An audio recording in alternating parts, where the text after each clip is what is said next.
আসসালামু আলাইকুম। সবাই কেমন আছেন? আশা করি ভালো আছেন। তো আজকে কালীগঙ্গা নদীর নতুন আরেকটা পয়েন্টে আসলাম দেখতে, মাছ মারতে কি হয় দেখি।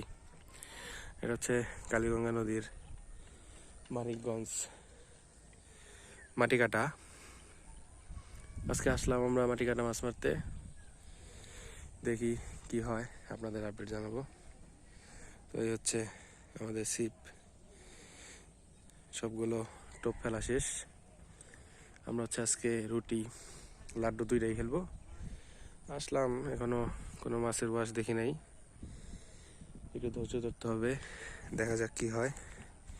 খুব সুন্দর একটা পয়েন্ট, পরিবেশটা খুব ভালো, দেখি কি হয়। এই যে এখানে শিকারি বসছে, কেরানীগঞ্জের শিকারি আসছে ভাই, কেরানীগঞ্জ থেকে। ভাই কেরানীগঞ্জ কোথেকে আসছেন? জিঞ্জিরা পাটি ভাই আইছে, বড় লোক পাটি, লাড্ডু মাড্ডু পিটাইতেছে, ডিম রুটি খেলতেছে, সবই খেলতেছে। দেখি আজকে কি হয়, মাছ টাছ হয় কিনা আপনাদের জানাবো ইনশাল্লাহ। আসলাম, এখানে কোনো মাছের ওয়াশ পাই নাই,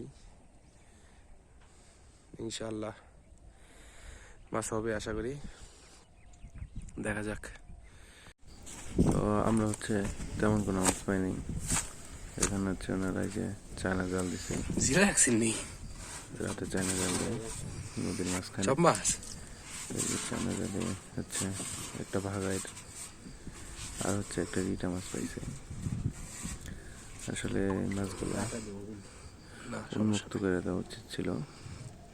আমি বলছিলাম ওনাকে যে এটা হচ্ছে ছোট মাছ, এটা আপনি ছেড়ে দেন নদীতে। আসলে এরকম ভাবে মাছ পড়ে না দেখে উনিও ছাড়তে তো উনি হচ্ছে একটা রিটা, একটা হচ্ছে ভাগাই মাছ পাইছি। রিটা হতো বিশাল, আর মাটি কাটার অবস্থা এরকম একটা পাইছিলাম আমরা মাছ পাই নাই কোনো।